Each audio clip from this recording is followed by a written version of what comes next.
Edwin, thank you on behalf of JNS Worldwide Hunting. I come over here after 6 leopard hunts to get that leopard, and you got him for me. Well, it was quite an interesting hunt with all the regulations. We wanted to pre-bait. We planned to pre-bait 3 days in advance, but there's been a few delays with COVID, and we arrived a day before. And what we did is we hung some bait, and the one bait that we hung at 12:30 in the afternoon, and within a few hours, 4 o'clock the same afternoon, a big male leopard hit it. And the reason we put the bait there is because we saw his track, so he didn't even wait for nightfall, and that's the one that we decided to focus on. Well, we're here today. I'm trying to kill my leopard. This is the 7th hunt. This is, I've hunted previously 64 days, and I think we've got, we're here at Latuli. That's correct. And we've got, Edwin put up 2 baits, 6 baits yesterday. 2 of these hit. Were hit last night, and we're trying to determine whether this is the same cat or not. And so what do you think? What we got? Well, it's interesting because we had to wait for the sun to get a bit higher before we checked the bait, and as we got there you could see there's a male leopard's tracks, and you could see that he ate almost the full half the impala. Yeah, and then we looked at the camera and we only had 4 photos on it for some reason or another, not sure why. And got excited about that one, went up the road and found the other half of the impala, which is about half a mile, maybe 3/4 mile away. And now we are debating if it's actually the same cat. Because the one up the road, we've got very good photos of, and it's a beautiful. It's a shooter. Yeah, definitely. And if you look at the markings on the neck, there's too many similarities to not assume that it might be the same cat, because he came in and ate from 4 o'clock, which is interesting because we hung that bait 3.5 hours before that, in the daylight. He started eating there, and when he disappeared an hour after sunset, not to be seen there again. But the other cat obviously fed all night and left at 6:30 this morning. The other cat being probably the same cat. So now we need to think very carefully. We don't want to take a risk of taking one down and doing a drag to the other, because that might push him off. He might be trying to head somewhere. So what we're going to do is we're going to replenish both baits. We're going to put 2 cameras up at each side. We're going to put a lot of guts and everything to keep his attention. And if it is 2, we'll know soon enough. We'll know tomorrow. We are planning to sit tonight, but I think we need to be wise this day 1. And yeah, let's use our plans carefully and get confirmation and be sure about it. Okay. Yeah. Okay. Sounds good. I think we got a plan. We've got a plan. Okay. Good. Impala hunting time. Okay. Well, we got killed impala here. We're going to go ahead and refresh both of those baits. So we found some impala. Incidentally, this is about the same time. Put those 2 baits up yesterday, so we're going to refresh them. They've both been hit last night, and we'll refresh them with this impala. So it's leopard hunting, folks. How far was the shot about?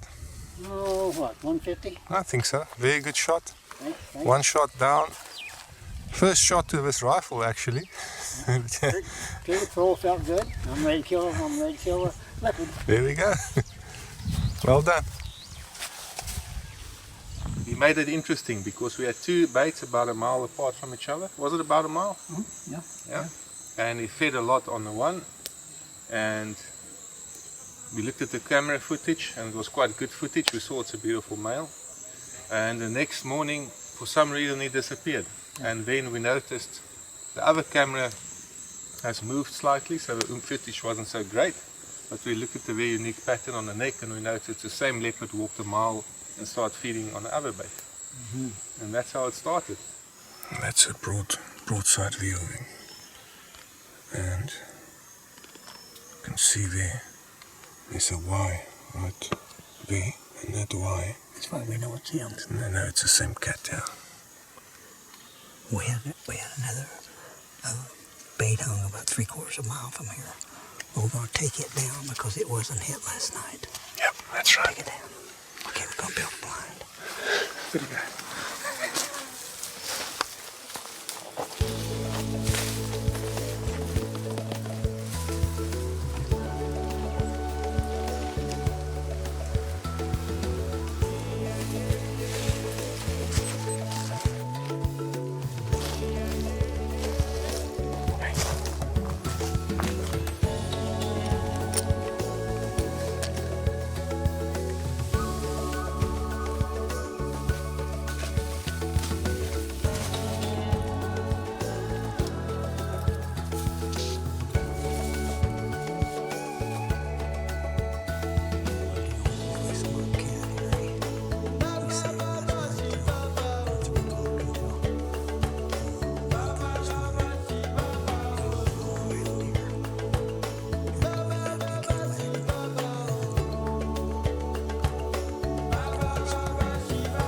That is a big... That's a nice warthog here. Nice warthog. Bait, always bait. Yeah, and we set up on the first night and we sat there till when? It was just after 1 in the morning. Yeah, and then we left, and then what happened? And about 5 minutes later he was up in the tree. So, 5 minutes later, folks, he's up in the tree. yeah, so he knew we were there. Yeah. And it was cold in that land.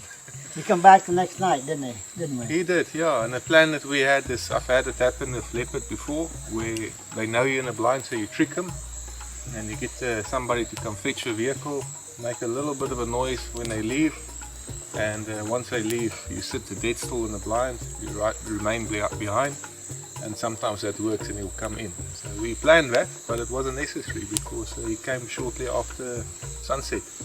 Well, our goal isn't to smother the area with baits, but we do have to have baits that we know are definitely got potential. We just found a really fresh leopard track down this old riverbed. Come in here and the guys have cut this all off here, and we got bait up there all covered up, so keep the birds away from it and they won't fall so bad. So. I've got a feeling we're going to get a lot of photos of leaves. And we've got a broad leaf tree like this with a wing. Yeah. But got to get it out.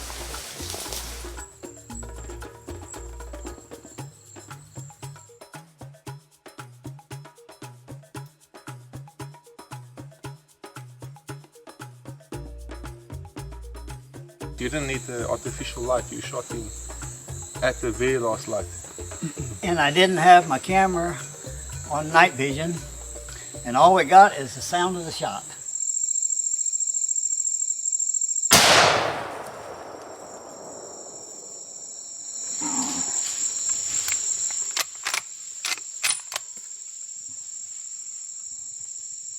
Now, Edwin reached over and touched me on the leg, and I thought that meant go ahead and shoot him, because he'd said, can you see him?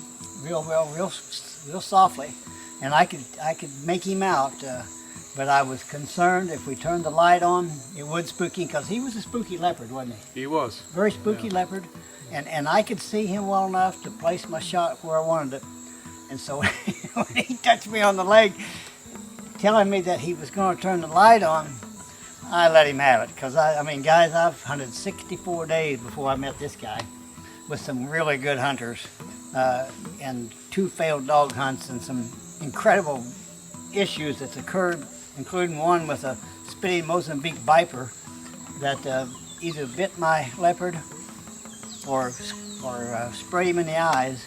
So here was my opportunity, and I wasn't going to miss it. So anyway, I'm really happy. Successful hunt. Those of you guys that will view this leopard hunt, I want you to know this guy here at the top. The other 2 guys I've hunted with at the top also, but we had an incredible hunt here, and so we're drinking a big, strong Hunter's pink drink, which consists of energy, right? It's rehydrates, yeah. It's electrolytes. Yeah. Electrolytes. And no vodka added, nothing. No vodka.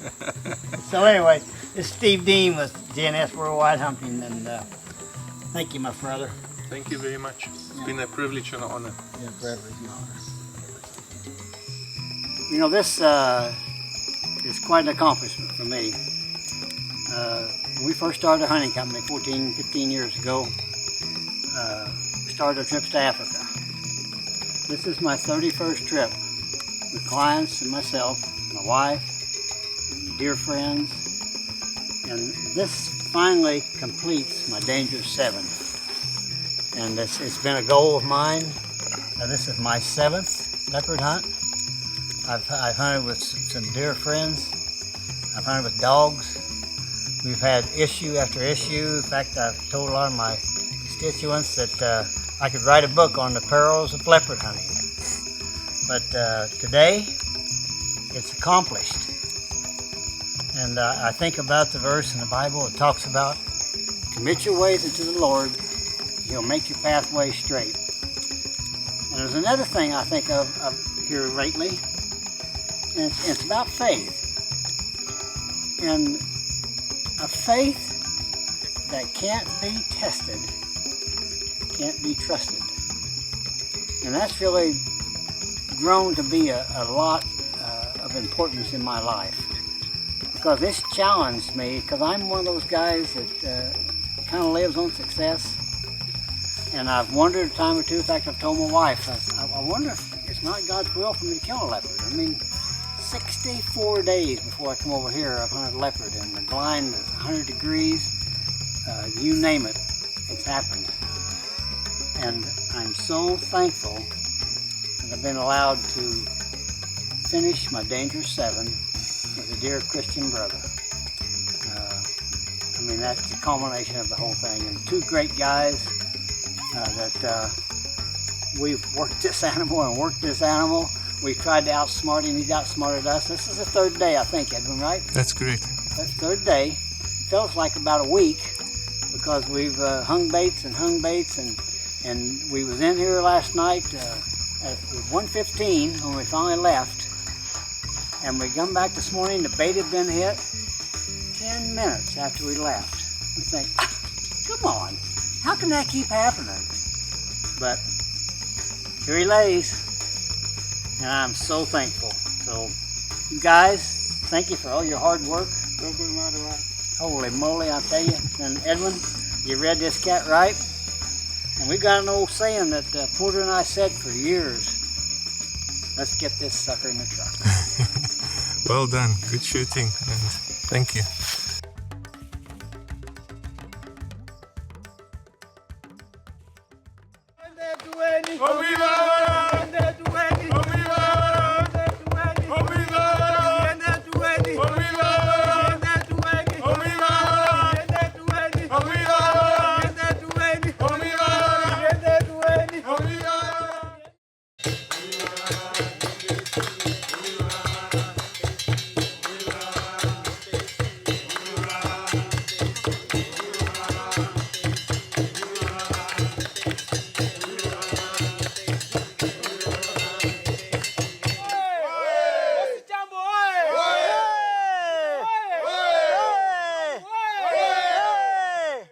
Okay, what we're going to do, we're just going to measure the leopard quickly. It's part of reserve requirements.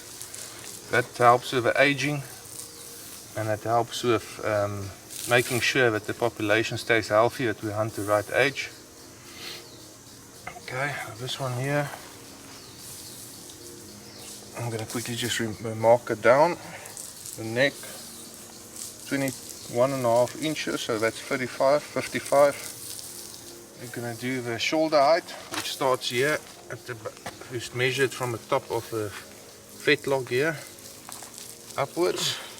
Usually they are on a mature male about 60 centimeters. Look at these ticks. You've got to watch yourselves for ticks. Okay. It's very difficult with the leg stiff. 58, but when you stretch it out, because you're supposed to actually have it level. Yeah. But it will be the same, it will be 60.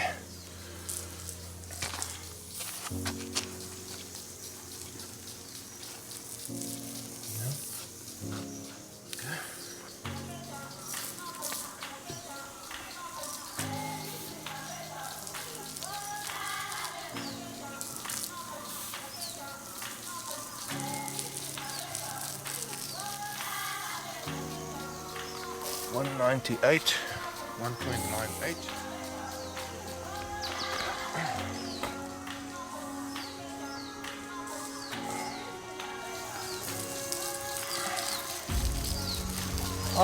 There we go. That's it.